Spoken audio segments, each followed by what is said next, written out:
Fala pessoal, tudo bem com vocês? Espero aí que estejam todos bem, né? Que todos estejam aí se cuidando.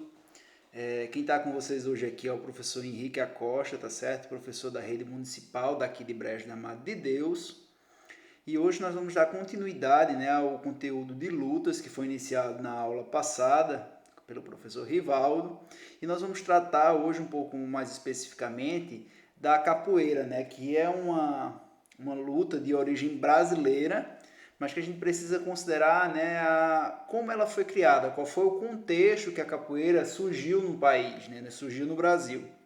Então a gente pode pegar, né, que a capoeira ela é uma invenção dos escravos aqui no Brasil como forma de luta pela liberdade.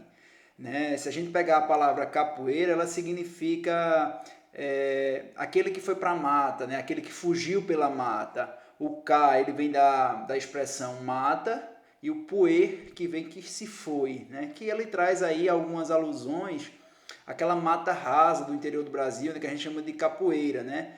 Então, muito dos escravos que tentavam fugir aí dos capitães do mato, eles acabavam fugindo, rastejando pela vegetação, e daí vem o nome capoeira, né? Então, os primeiros capoeiristas, vamos dizer assim, eles eram nada mais, nada menos do que os escravos que buscavam fugir dos capitães do mato, tá certo?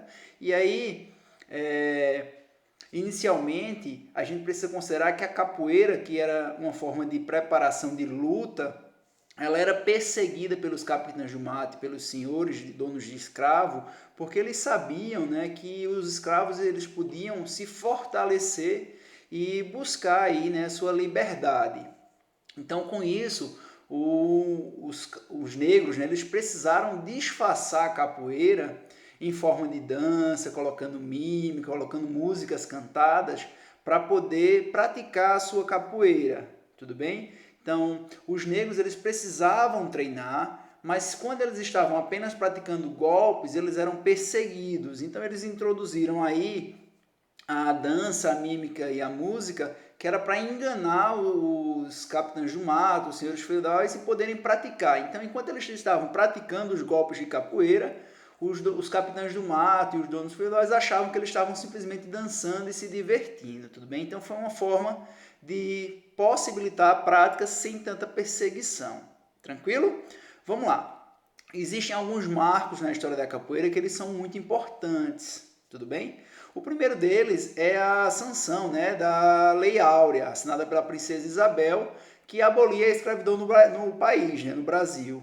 Com isso, os negros eles passaram a ser livres, porém, eles ficaram à mercê da própria sorte, eles se viram abandonados. Por quê? Porque eles não tinham onde viver, onde trabalhar, e muitos da sociedade desprezavam os negros que tinham sido libertados e viam esses negros como simples vagabundos, ou seja, eram pessoas que viviam sem fazer nada, que não tinham ocupação. Isso graças, né, às possibilidades do negro depois que ele foi expulso das senzalas, vamos dizer assim. Tudo bem? E aí, durante esse período, eram negros fortes que viviam pelas ruas.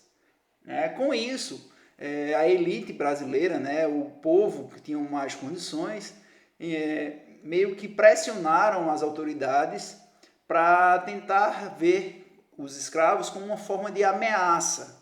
Então, os negros, né, eles passaram a ser tratados como os vadios e capoeiras. E aí, com o decreto 487, lá no Código Penal Brasileiro, na década de 1890, a prática de capoeiragem, que era basicamente um outro nome, né, chamado para capoeira, o primeiro nome da capoeira, vamos dizer assim, ele foi instituído como ilegal, ou seja, era proibido praticar a capoeiragem no país. Tudo bem? Porque eles viam a prática de capoeira como um risco para a sociedade, mais precisamente para os brancos, né, para os ricos, porque eles tinham medo da revolta que os escravos poderiam ter.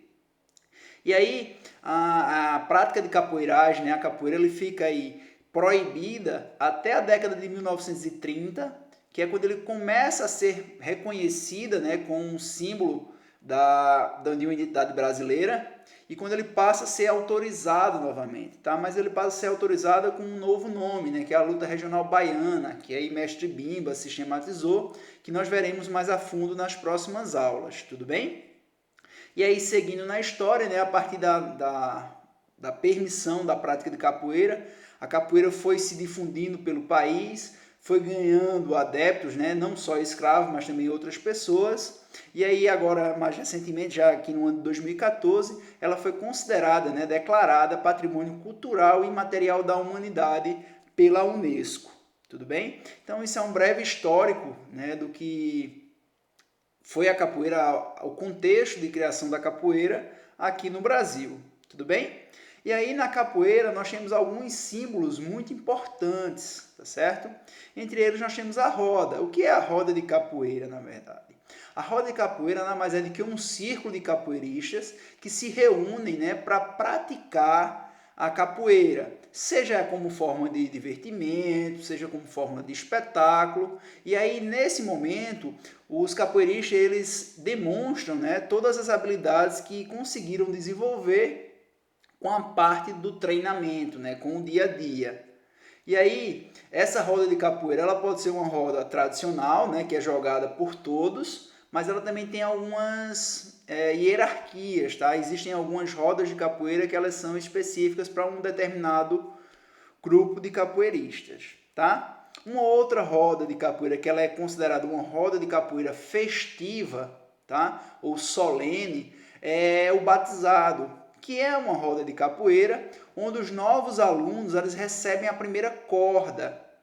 E claro, os demais alunos eles podem ir passando de graduação superiores, né, para graduações superiores. O batizado ela é sempre direcionada por professores mais avançados que vão recebendo os capoeiristas mais recentes, né, mais jovens. E aí nessa roda de capoeira, que é chamada de batizado, nós temos também o momento de apelidar, né, o apelido do capoeirista, por isso também chamado de batizado. E o que é o apelido dos capoeiristas? Na verdade, é uma forma de identificação, é o nome do capoeirista dentro do mundo da capoeira. Então, na capoeira, o apelido, né, as pessoas são conhecidas pelo seu apelido de capoeira, tá? Então, dificilmente eles usam um nome social, né, o nome popular deles. Eles usam sempre esse apelido. E como é dado esse apelido? Geralmente, podem ser por uma característica física, uma habilidade especial, né, ao jogar capoeira, por uma dificuldade, pela sua cidade de origem. Então, assim, o apelido é a identidade do capoeirista, né? E isso é dado sempre pelos seus superiores, né, para aqueles que têm mais experiência na prática de capoeira. Tudo bem? E aí vale lembrar que nessa roda de capoeira eles são sempre acompanhados por alguns sons, né, pelo ritmo. E o ritmo da capoeira, a música da capoeira, ela é determinada por alguns instrumentos. O principal deles, né, que sempre está presente, é o berimbau, o pandeiro, o reco-reco, a gogô e o atabaque. Tudo bem?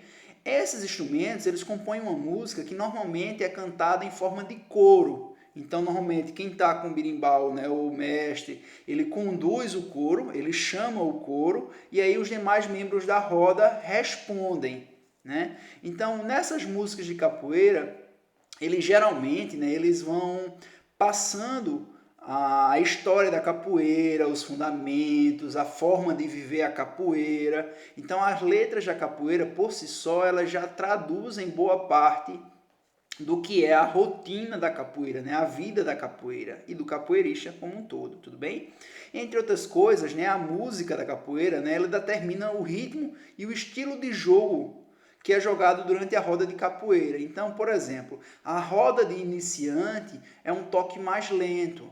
Se for comparar, por exemplo, uma roda em que só os mestres vão jogar, é um ritmo muito mais acelerado, mais difícil, porque isso vai determinar também o ritmo de execução dos movimentos, a velocidade de execução dos movimentos. E claro, quanto mais experiência na capoeira, mais habilidade e mais rápido são soltados os golpes durante a sua prática.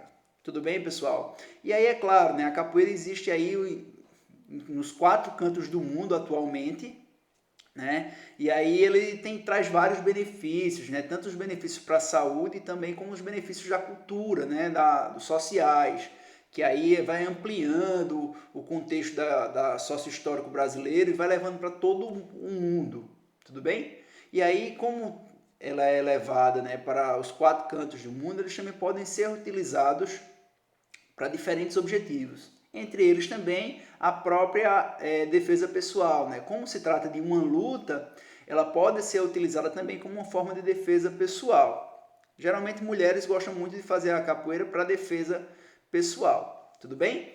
Uma outra coisa bem interessante é que a capoeira exige muito das capacidades e habilidades físicas, né? Então é muito interessante praticar capoeira tanto para manter a forma, como desenvolver a força, a resistência física, a flexibilidade, a agilidade, enfim. Todas as capacidades físicas que uma luta pode desenvolver. Tudo bem? E aí a gente se pergunta o seguinte: existe alguma coisa que acontece na capoeira, mas também em todas as outras lutas? O que é que as lutas, no geral, têm em comum?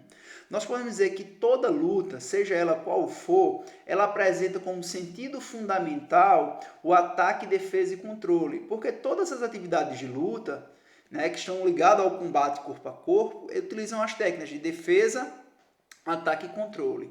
O que significa isso? Que quando eu aprendo a atacar e defender e controlar as ações do adversário e as minhas, eu consigo aí executar movimentos corporais de combate com maior destreza, né, com maior habilidade. Tudo bem? Existem também 2 fundamentos da luta que eles são muito importantes na capoeira, assim como em todas as lutas, tá? Então, por exemplo, o princípio filosófico diz respeito à concepção de vida, à forma de viver e o respeito aos aspectos morais e comportamentais do lutador, tudo bem? Na capoeira isso é muito presente, existe uma hierarquia e um respeito muito grande entre os seus praticantes, tudo bem?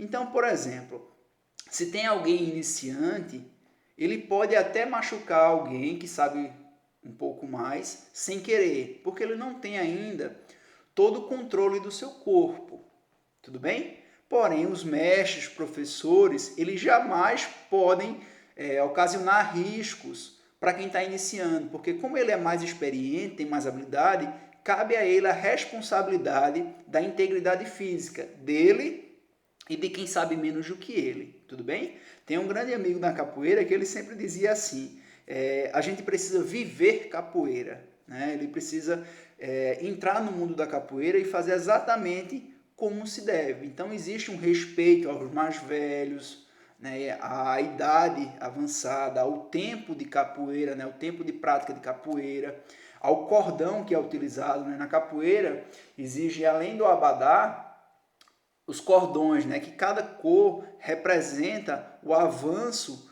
dentro da hierarquia do grupo. E aí cada grupo de capoeira, né, no caso Acha Liberdade, o Muzenza, o Camisa, enfim, usa a sua própria denominação, né, a sua própria coloração dos cordões, tudo bem? Mas eles demonstram esse avanço, né, essa progressão na cultura da capoeira de um grupo específico, tudo bem? Um outro princípio bem interessante que a gente precisa refletir sobre ele são os princípios esportivos. O que é isso? Ele está ligado às técnicas de competição. Então, por exemplo, existe, um campeonato mundial de capoeira. Mas o que é interessante falar? Quando a gente pensa na competição, muitas vezes a gente esquece daquilo que é fundamental da luta, aquilo que é essencial da luta. Por exemplo, a capoeira é um jogo, né, uma luta em que evita o contato corporal, né, com os movimentos fluentes. Então, o movimento segue um fluxo da dança, né, da música, desculpa. E aí, quando é no campeonato, muitos dos movimentos eles acabam ficando descadenciados, fora do ritmo.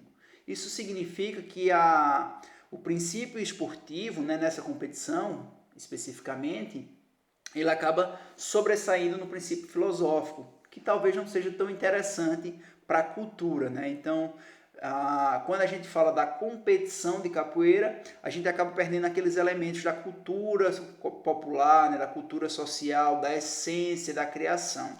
Tudo bem? mas aí ele retoma aquele contexto de luta, de combate corpo a corpo, de luta de liberdade, tudo bem? Então é uma faca de dois gumes, onde tem prós e contra. Tem algumas coisas que são boas e algumas coisas que não são tão boas assim, tudo bem? Vamos nessa. Então não esquece, né, aqui na descrição do vídeo, tudo bem? Tem um material didático, né, tem um textozinho para estudo que fala sobre isso que nós discutimos aqui na videoaula. Tem também um roteiro de estudos, tá? Uma pesquisa para você se aprofundar e uma atividadezinha de sugestão para vocês fazerem em casa, tá? Então tá aqui na descrição do vídeo, clica aqui na setinha e você vai ser direcionado para esse material que vai te auxiliar aí para responder esse roteiro de estudo, tudo bem? Não esqueça aí de fotografar suas atividades e enviar para o seu professor para que a gente possa computar seu registro de aula, né, que você participou e atribuir sua frequência. Tudo bem, pessoal? Espero aí que tenha contribuído para que vocês possam entender um pouquinho de como foi o contexto de criação da capoeira, né? Foi um prazer estar com vocês mais uma vez e até a próxima aula, se Deus quiser.